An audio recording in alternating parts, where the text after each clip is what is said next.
Hi, இன்றைக்கி சென்னா மசாலா எப்படி செய்கிறதுன்னு பார்க்கலாமா? ஸோ ஒரு பேனில் ஆயில் ஊற்றி ஆயில் காஞ்சதுக்கப்புறமா நான் ஒரு பெரிய சைஸ் வெங்காயத்தை மீடியமாக ஸ்லைஸ் பண்ணி வச்சுருக்கேன். அது நல்லா இந்த மாதிரி பொன்னிறமாக நல்லா வதங்கினதுக்கப்புறமா ஒரு டொமேட்டோ வந்து ஆட் பண்ணிக்கோங்க. ரெண்டும் நல்லா வதங்கணும். வதங்கினதுக்கப்புறமா ஒரு 8லேருந்து 10 முந்திரி ஆட் பண்ணிக்கோங்க. அப்புறம் கொஞ்சமாக கஸ்தூரி மேத்தி, இது கூட வந்து ஒரு 1/2 ஸ்பூன் வந்து கசகசா, இது எல்லாத்தையும் ஆட் பண்ணி நல்லா வதக்கி வச்சுக்கோங்க. பக்கத்தில் வந்து நான் சுண்டல் வந்து ஒரு 6 விசில் விட்டு எடுத்து வேக வச்சுருக்கேன். அது கூட பட்டை, கிராம்பு, அதுக்கு பிரியாணி எலை இது எல்லாத்தையும் போட்டு வேக வச்சு எடுத்திருக்கேன். ஸோ இது கூட ஒரு 2 கரண்டி வந்து சுண்டல் ஆட் பண்ணிக்கலாம். அதுதான் நம்மளுக்கு வந்து இந்த சென்னா மசாலுக்கு நல்ல கிரேவி கிடைக்கும். ஸோ இது வேக வச்ச சுண்டல்லேருந்து உங்களுக்கு தேவையான அளவுக்கு கொஞ்சமாக ஆட் பண்ணி வச்சுக்கோங்க. ஆறின அப்புறம் சைடில் அரைச்சி வச்சுக்கோங்க.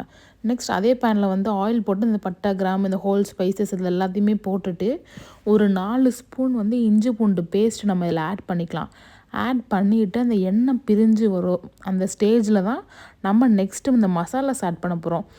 மல்லித்தூள், மஞ்சத்தூள், மிளகாத்தூள், கரம் மசாலா இதெல்லாமே ஆட் பண்ணிவிட்டு நல்லா வதக்கிட்டு வெயிட் பண்ணுங்கள்.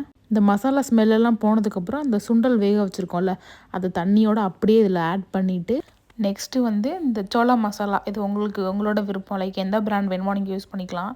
ஸோ இதை ஆட் பண்ணி அதை வந்து நல்லா வந்து கொதிக்கணும்.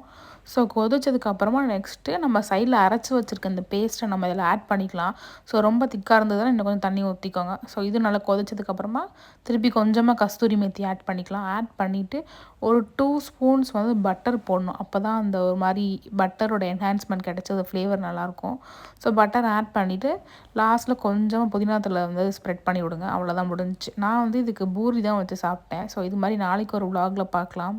பாய்.